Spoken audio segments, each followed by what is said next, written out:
তো নির্মম নির্দয় ভাবে সে তোমাকে আঘাত করবে। নাম্বার 2, আওলাদ বাহান্নাহু, অথবা তোমাকে জবাই করে দেবে, কতল করে দেবে, তোমাকে হত্যা করবে, মেরে ফেলবে। ও পাখি, সুলাইমান তোমার বিরুদ্ধে 2 রকম শাস্তি নেওয়ার জন্য চিন্তা করে বসে আছে। পাখি বলতেছে, যদি আমি হারিয়ে যাওয়ার উপযুক্ত কারণ বলতে পারি তবু কি সে আমাকে মারবে, আমাকে আঘাত করবে? বলছে না, যদি উপযুক্ত কারণ তুমি দেখাতে পারো আল্লাহ নবী সুলাইমান তোমার শাস্তি মওকুফ করে দিবেন। আল্লাহু আকবার। কারণ সুলাইমানকে বলতে শুনেছে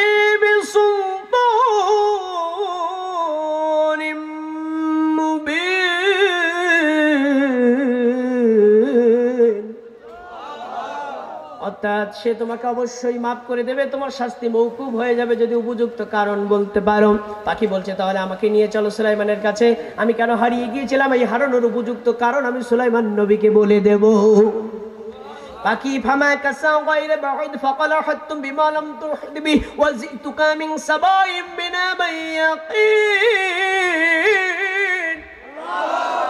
আল্লাহ রাব্বুল আলামিন কোরআন থেকে ধারাভাষ্য দিচ্ছেন, অনতিবিলম্বে পাখি এসে হাজির হয়ে গেল এবং সুলাইমানকে বললেন, সুলাইমান, আমি যা জানি আপনি তা জানেন না, আমি যার খবর এনেছি তার খবর আপনি রাখেন না, আমি সাবার রানী বিলকিসের খবর এনেছি। আল্লাহু আকবার। সুলাইমান নবী পাখিটাকে শক্ত করে ধরলেন।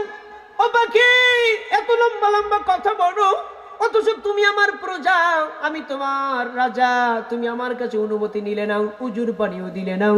কোথায় গিয়েছিলে গো পাখি? জলদি করে বলো, তুমি কোথায় ছিলে? কেন তুমি উজুর পানি দাওনি, ছুটি নাওনি?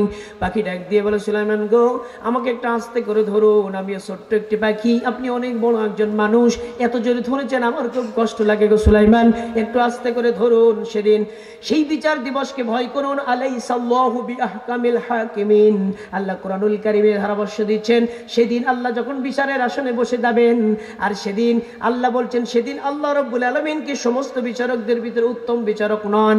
ও সুলাইমান, আল্লাহর কাছে যদি উপযুক্ত বিচার পেতে চান, ইনসাফপূর্ণ বিচার পেতে চান, আমাকে একটু আস্তে করে ধরুন এবং সেই দিনকে ভয় করুন যেদিন আপনিও আসামি হয়ে যাবেন, আমিও আসামি হয়ে যাব।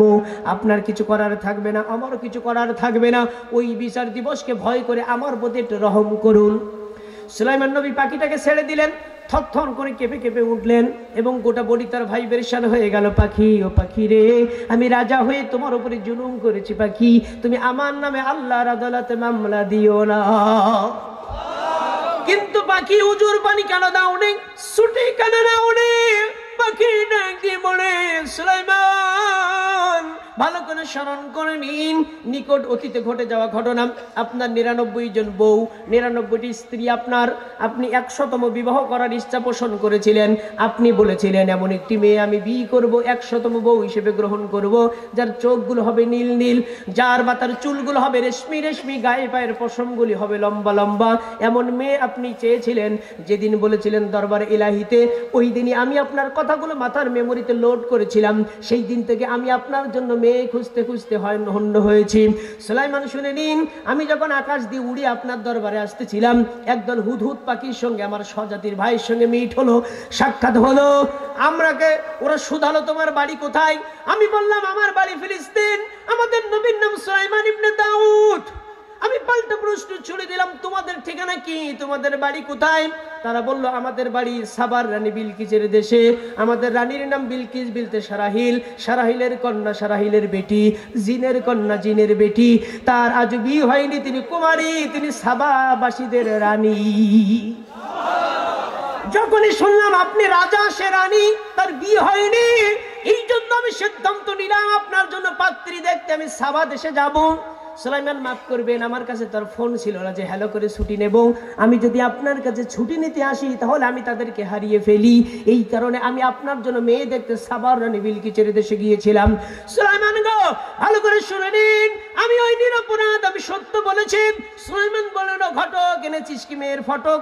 না গো না। তবে কেমন ঘটক তুই? ঘটকালের রিপোর্ট দে, ঘটকালের বর্ণনা দে। ঘটকালের রিপোর্ট আল্লাহ কোরআন থেকে দিচ্ছেন। পাখি বলতেছেন, শুনুন শুনুন শুনুন, ইন্নী ওয়াজাদতু ইমরাআতান তামলিকুহুম উতিয়াত মিন কুল্লি শাইইন ওয়া লাহা আরশুন আযীম। আমি একটি মেয়েকে দেখেছি, একটি নারীকে দেখেছি যে সাবাবাসীর উপরে রাজত্ব করছে। আল্লাহ তাকে বিরাট একটি সিংহাসন দিয়েছেন। এখানে আরশে আজিম মানে মিন করছে বিরাট একটি সিংহাসন। ও সুলাইমান, আপনি তো জানেন না সেই মেয়েকে আল্লাহ সবকিছু দিয়ে নাজ নিয়ামত দিয়ে একটি রাষ্ট্র দিয়ে ভরপুর করে দিয়েছেন সবকিছু। সুলাইমান গো আলো শুনুন, অজাত্তুহা ওয়া কওমাহা ইসজুদুনা লিশ-শামসি মিন দুনিল্লাহ ওয়া যায়্যানা লাহুমুশ শাইতানু আমালাহুম ফাসাদ্দাহুম আন সাবিলি ফাহুম লা ইয়াহতাদুন। সুলাইমান গো শুনুন, ওয়াজাত্তুহা, আমি ওই জাতিকে দেখেছি, ও কওমাহ, এবং তার কওমকে দেখেছি, ইয়াসজুদুনা লিশ-শামসি মিন দুনিল্লাহ, ওরা আল্লাহকে ভুলে যে সূর্যের পূজা করছে, আগুনের পূজা করে, শয়তান ওদের আমলগুলোকে তাদের সামনে সুশোভিত করে দেখিয়েছে। সুলাইমান, আপনি কেন তাদের কাছে দাওয়াত দেননি? আপনি কেন তাদের খবর নেননি? সুলাইমান নবী খুব লজ্জায় পড়ে গেছেন। এবার দুইটা আয়াত পেরিয়ে যাব, কারণ শেষদার আয়াত শেষদা ওয়াজিব হয়ে যাবে। চলুন না দুইটা আয়াত পেরিয়ে যাই।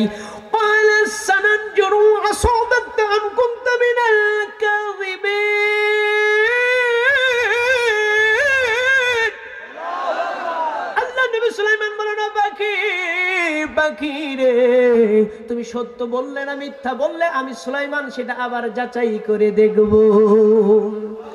রানী বিলকিসের নামে একটা চিঠি লিখলেন। চিঠি লিখে বলেন, ইযহাব বিকিতাবি। এখানে কিতাবুন মানে বই, কিন্তু এখানে কিতাবুন মানে চিঠি। নবী সুলাইমান বলেন, আমার এই চিঠিটা নিয়ে তুমি সাবার রানী বিলকিসের দেশে যাবে এবং সাবার রানী বিলকিসের কাছে যে চিঠিটা ফেলে দেবে, দিতে দেরি করবে না। চিঠি দিয়ে তুমি চলে আসবে না, বরং চিঠির জবাবে তারা কি বলে এটা তুমি অবশ্যই শুনে আসবে। রানী উদ্দেশ্যে পাখি চিঠিটা নিয়ে কোন কোন তাফসীর কারক বলেছেন পায়ের নখ দিয়ে ধরেছে, আবার কেউ কেউ বলেছেন না ঠোঁট দিয়ে ধরেছে। এই চিঠি নিয়ে বিলকিসের দেশে পাখি রওনা করেছে। ফিলিস্তিন থেকে ননস্টপ যাত্রা, বিরতিহীন পথ চলা। এই পাখি চলতে চলতে কোথায় গেল? পাখি গেল সাবার রানী বিলকিসের দেশে। সাবা দেশটির বর্তমান নাম ইয়েমেন। ইয়েমেনের রাজধানী সানা। সানা থেকে 80 কিলোমিটার দূরে সাবার রানী বিলকিসের দেশ। পাখি যখন সেখানে গেছে তখন রাত, সবাই ঘুমিয়ে গেছে, ইভেন রানী বিলকিস ঘুমিয়ে গেছে। রানী বিলকিসের প্রাসাদে কি করে ঢুকতে হবে? তাফসীর কারকেরা বলেছেন এই সুন্দর বিল্ডিং এর দরজা জানালা বন্ধ ছিল, কিন্তু একটা বেলকনির সাইড ভাঙা ছিল, সেই ভাঙা জায়গা দিয়ে পাখি ভিতরে ঢুকেছে। অথবা কেউ কেউ বলেছেন না চুন সড়কির দেওয়াল। পাখি যেহেতু কাঠ ঠোকরা, কাঠের গায়ে বাসা নির্মাণ করে, সেহেতু ঠোঁট দিয়ে দিয়ে বিল্ডিং একটা ছিদ্র করে পাখি ভিতরে ঢুকে গেল। যে দেখে রানী বিলকিস সোনার খাটিয়ার উপরে শুয়ে আছে, এক অনিন্দ সুন্দর অতুলনীয় অনুপম সুষমা রূপের অধিকারী একজন নারী সোনার খাটিয়ার উপরে চিত হয়ে ঘুমিয়ে গেছে। পাখি চিন্তা করলেন এই চিঠি আমি কোথায় রাখবো?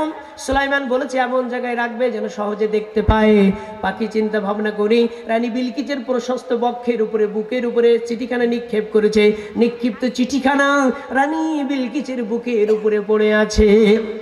রানী বিলকিস ঘুমিয়ে আছে। পাখি অযথা চেঁচামেচি করে তার ঘুম ভাঙানোর প্রয়োজন মনে করলেন না, বরং চুপচাপ একটা আলার উপরে বসে গেলেন এবং অপেক্ষা করতে লাগলেন আল্লাহর বান্দি রানী বিলকিস বিনতে সারাহিলের কখন ঘুম ভেঙে যায়। রানী ঘুমিয়ে আছে, পাখি চুপচাপ বসে আছে। যথাযথ সময়ে রানী বিলকিসের ঘুম ভেঙে গেছে, নিদ্রা টুটে গেছে। চোখের পাতা দুটি তিনি খুলেছেন, নয়ন যুগল খুলে তিনি ঘুম থেকে উঠে বসেছেন। বুকের উপরে থেকে চিঠিখানা কোলের ভিতরে পড়েছে। যেই না কোলের ভিতরে পড়েছে, রানী বিলকিস এই চিঠি দেখে থরথর করে ভয়ে কেঁপে উঠলেন। কারণ হলো আমার ঘরের দরজা বন্ধ, আমার ঘরের জানালা বন্ধ, নিশ্চিদ্র প্রহরা। আমি রুমরা পাইক পেয়াদা নাইট গার্ড আনসার ভিডিপি থেকে শুরু করে চতুর্দিকে প্রহরী। এই প্রহরীর বেষ্টনী ছিন্ন করে কে বা কারা আমার প্রাসাদে চিঠি দিল, তিনি ভয়ে কেঁপে উঠলেন। আবার চিন্তা করলেন চিঠি যেহেতু এসেছে, নিশ্চয় চিঠির কোনো পত্রবাহক থাকবে, কোনো প্রবেশের পথ থাকবে। রানী বিলকিস বড় বুদ্ধিমতী নারী।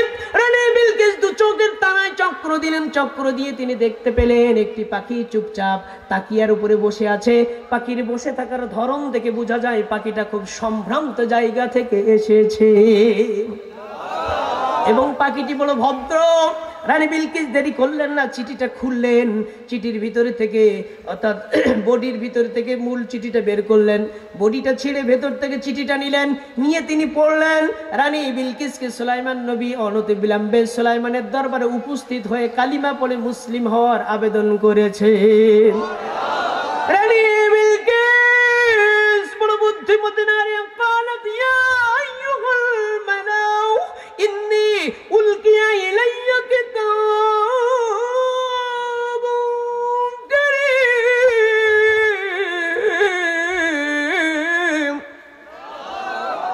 إنه من سليمان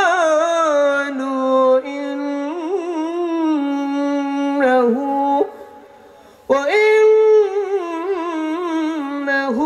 بسم الله الرحمن الرحيم।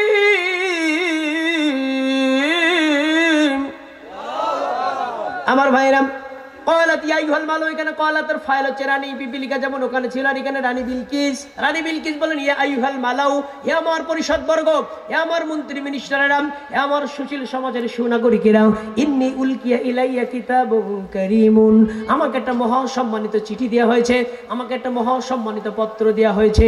ইন্নাহু মিন সুলাইমান, এটা সুলাইমানের পক্ষ থেকে লিখিত। ওয়া ইন্নাহু বিসমিল্লাহির রহমানির রহিম, এটা মহান করুণাময় আল্লাহর নামে লেখা হয়েছে।